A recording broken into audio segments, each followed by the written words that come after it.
Du désert à l'oasis, on se retrouve pour un nouveau numéro. On croit que vous allez très bien par la grâce de Dieu, fidèles amis téléspectateurs, internautes. Nous croyons que de partout où vous nous recevez par la grâce de Dieu, vous allez très bien. Et nous aussi, par la grâce de Dieu, ça va. Et nous sommes très contents de vous retrouver dans ce nouveau numéro. Et vous le savez, ça fait un temps déjà depuis la précédente émission, nous parlons de l'héritage. Un sujet qui est très intéressant, l'héritage, une question qui touche tout le monde. Et aujourd'hui encore, on revient avec l'héritage, mais lors de la précédente émission, nous avons fait la différence entre l'héritage selon les hommes et l'héritage selon Dieu. Nous avons commencé par l'héritage selon Dieu. Et aujourd'hui, nous parlons de l'héritage selon les hommes. L'héritage, le contenu de l'héritage d'un enfant de Dieu est plus grand que tout autre héritage humain. C'est ce qu'on a dit lors de la précédente émission. Et aujourd'hui, avec l'évangéliste Léonard Kitswangi encore, qui nous rejoint sur ce plateau, nous allons parler de l'héritage selon les hommes. Et évangéliste, bienvenue. Merci beaucoup, Madame Noëlla. C'est toujours une grande joie d'être revenu et d'être aussi devant nos téléspectateurs et internautes. Bienvenue, vous aussi qui nous suivez. Je profite de cette occasion pour saluer nos fidèles téléspectateurs. Vous êtes très nombreux à nous suivre sur notre chaîne YouTube African Enterprise DRC. Vous êtes fidèles à B1 Télévision. Je salue particulièrement Papa Joël Moukouba, un très grand big up de la part de la grande équipe du désert à l'oasis. Et aujourd'hui, comme je l'ai dit tout à l'heure, nous parlons de l'héritage selon les hommes. Que dire en quelques mots, évangéliste de l'héritage selon les hommes? En quelques mots, il faut donc reconnaître que lorsque Dieu initie un phénomène ou un fait des sociétés, il doit être vécu dans la société en tant que tel. Et des fois, les hommes risquent de croire que bon, on reste là où Dieu a fait des choses pour les ciels. Nous devons parler de l'héritage dans le contexte de la famille, dans le contexte de la société que nous vivons ici parmi les contemporains. Voilà pourquoi nous pensons qu'il est bon de faire un peu de nuance ou la différence entre ce que l'héritage selon Dieu lui-même et l'héritage selon la pratique des hommes. Y a-t-il des implications ou responsabilités relatives à l'héritage selon les hommes? Madame Noëlla, encore une fois, c'est clair que votre question repousse à quelqu'un qui nous écoute à dire est-ce que j'ai une responsabilité à assumer par rapport à l'héritage dans ma famille ou dans mon environnement contemporain. Bien entendu, il y a deux grands éléments qu'il faut souligner ici. Dans l'héritage, selon Dieu, Dieu lui-même fait tout et il nous lègue ce qu'il a à nous léguer.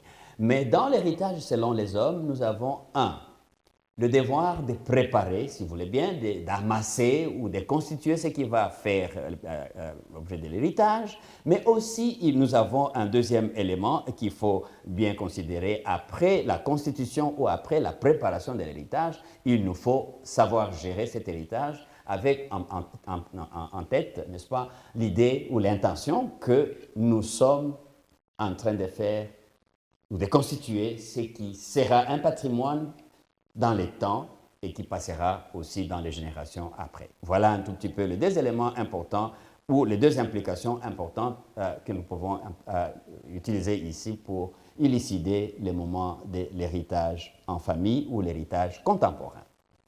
Vous venez là, évangéliste, d'évoquer deux implications ou responsabilités relatives à l'héritage selon les hommes. Le premier point était la préparation de l'héritage et le second, la bonne gestion de l'héritage. Et qu'en est-il du premier, la préparation de l'héritage? Mais ça, c'est vraiment formidable pour ceux qui nous suivent à bien noter qu'il faut préparer l'héritage. Dieu lui-même a dû préparer l'héritage, la terre et tout ce qui devait y être. Il l'a préparé pour l'homme. Et donc, quand on arrive à l'homme, généralement, nous parlons, on parlera des composantes de l'héritage, mais quand nous devons préparer l'héritage, ça veut dire que nous devons prendre le temps pour chercher des ressources nécessaires parce que l'héritage aura plusieurs formes. Et donc, la première partie, c'est d'être à mesure de chercher des ressources qui vont constituer l'héritage. 1. 2. Il va y avoir aussi un moment le plus important de considérer la qualité qu'il faut, n'est-ce pas, de telle sorte que l'héritage qu'on laisse ait un sens, et ait un sens justement générationnel, comme nous l'avons dit. Donc, en tant qu'humain, la première responsabilité nous arrive à mettre sur pied les éléments qu'on va appeler éléments constitutifs de l'héritage. Et ces éléments peuvent être matériels, peuvent être de l'éducation ou autres. Et l'héritage humain, tel que nous l'avons aussi dit précédemment, et nous voulons bien souligner ici, est important qu'il faut une considération juste. Et ceci à juste titre. Comme Dieu lui-même, avons-nous dit, a veillé à ce que l'héritage a laissé, n'est-ce pas, à la personne, à l'homme créé à son image, et les standards et les qualités. Et donc, il nous est aussi demandé à nous, hommes, quand nous avons en tête l'idée que nous sommes en train de préparer ce que nous laisserons à la génération d'après nous, nous devons tenir compte de qu'est-ce qui doit y entrer, n'est-ce pas, en compte. Donc, l'héritage humain, comme nous pourrions le lire dans Nombre, le chapitre 27, les versets 8 à 11, selon Louis II, je les lis. Tu parleras aux enfants d'Israël et tu diras, lorsqu'un homme mourra sans laisser de fils, vous ferez passer son héritage à sa fille. S'il n'a point de fille, vous donnerez son héritage à ses frères. S'il n'a point de frères, vous donnerez son héritage aux frères de son père. S'il n'a point de frères de son père, vous donnerez son héritage aux plus proches parents dans sa famille. Et c'est lui qui les possédera.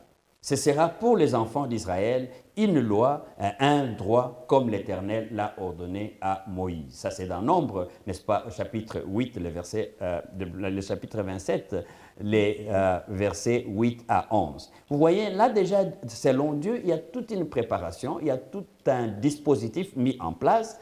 Et dans la préparation de l'héritage, en famille, nous devrions déjà savoir que cet héritage devra aller à telle personne. Et si telle personne n'est pas là, ça déjà s'entre dans la ligne de préparation aussi qu'il faut le savoir. Et souvent, ça porte aussi des sujets de discussion et des plaintes au tribunal parce qu'il y a des gens qui s'imposent pour être l'héritier. Et il y en a d'autres probablement qui ne s'imposent pas, mais qui refusent à d'autres membres de la famille les droits de l'héritage. Donc, il faut bien savoir que de son vivant, en préparant l'héritage, on doit en savoir les droits et les devoirs. Et ça, c'est la responsabilité, n'est-ce pas, de celui qui prépare cet héritage, de telle sorte qu'il n'y ait pas seulement la quantité des choses à laisser, mais aussi la qualité. Et dans la qualité, il y a les normes, n'est-ce pas, de la société qu'il faut tenir en compte pour que, après soi, l'héritage ne soit pas l'objet de tueries, de divisions, ni de problèmes dans la famille après soi.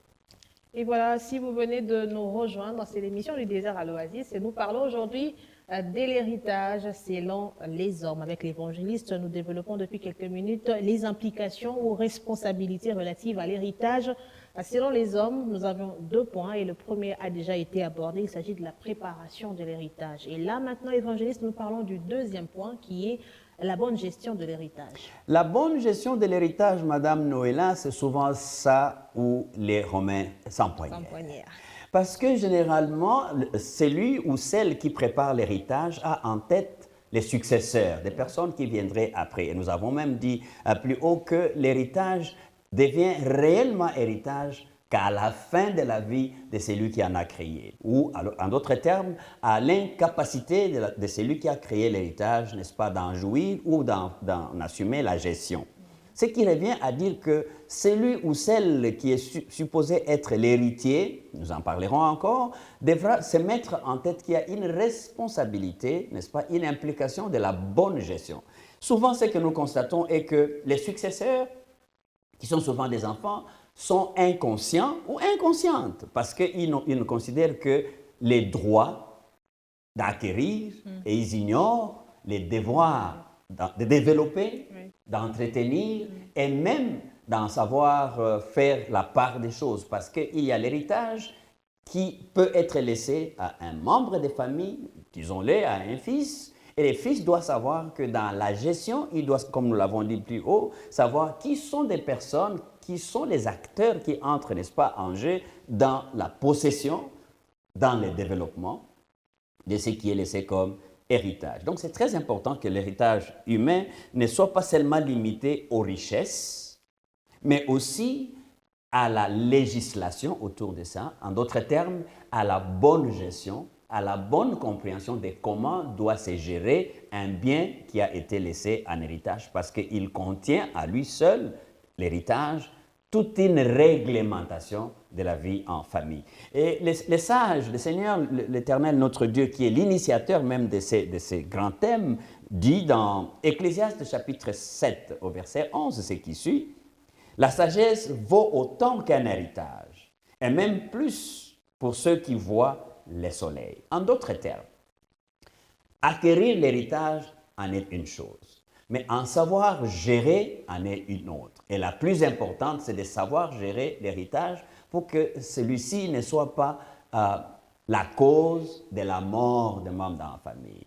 Que celui-ci ne soit pas la cause de prise des armes pour faire couler le sang des uns ou des autres. Et donc, la sagesse est l'élément clé qui nous est recommandé dans la gestion de l'héritage. Donc, c'est pourquoi vous verrez aussi plus loin que l'héritage n'est pas donné aux enfants, parce que les enfants ne sauront pas prendre des décisions judicieuses et nous en parlerons. Donc, un avertissement nous est ici adressé à ce sujet de l'héritage. Car un héritage mal acquis ou encore mal géré, ou géré avec légèreté, n'est-ce pas, ou encore géré avec négligence, ou avec fausses ambitions, tout ça, c'est des éléments qui indiquent qu'on peut ou ne pas bien gérer l'héritage et être la source d'un problème dans toute la famille. Donc, quand un héritage n'a pas été géré de la bonne manière, il peut devenir une source de la malédiction. Attention, il faut vraiment éviter que vous soyez, vous, la cause de la malédiction de toute la famille parce que vous aurez mal géré l'héritage. Et ça, c'est le Proverbe chapitre 20, le verset 20 qui nous dit ça, et le Proverbe 28, le verset 20 nous dit aussi la même chose. Donc, celui à qui on laisse l'héritage, il doit savoir en faire une bonne gestion. Madame Noëlla. Ah là là là là, l'héritage, une question d'actualité dans notre société, je le pense aussi partout, surtout en Afrique, hein. La question de l'héritage, de la gestion de l'héritage. J'espère que vous prenez bonne note de partout où vous nous suivez. Nous parlons de l'héritage selon les hommes. Et j'aime ce que l'évangéliste dit, la sagesse est l'élément clé pour la bonne gestion de l'héritage, pour pas qu'il y ait des problèmes dans la famille. Peut-être que vous le rencontrez déjà, ces problèmes dans votre famille à cause de l'héritage. Aujourd'hui, vous avez les clés pour bien gérer votre héritage. Il faudrait commencer d'abord par la préparer. Et puis, après, vous saurez comment la gérer avec beaucoup de sagesse. Qu'est-ce qu'on peut dire en conclusion?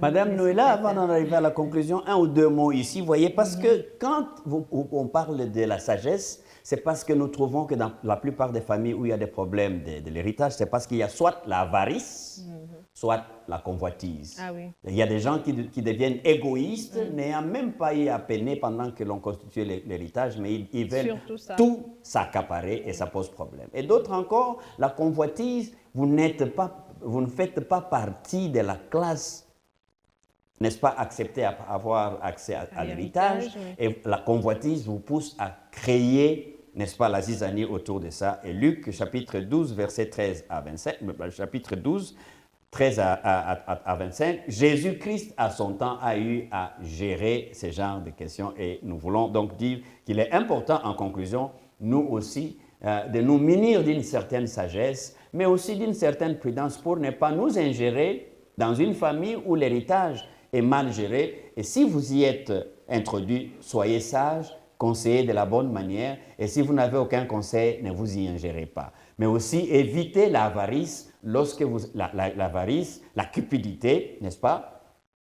Si vous êtes choisi pour être la personne qui doit gérer l'héritage de la famille. Sachez que vous n'avez pas seulement les droits, mais vous avez aussi les devoirs. Et surtout, dans les devoirs, si vous allez perpétrer la valeur de l'héritage laissé, il vous faut une grande sagesse, de l'intelligence émotionnelle que nous avons recommandée dans d'autres émissions qui ont précédé celle-ci. Voilà, nous pensons que si vous gérez bien l'héritage, vous aurez un impact positif et vous aurez la succession de la vie dans la famille de la bonne manière. C'est à ça que nous voulions vous interpeller aujourd'hui.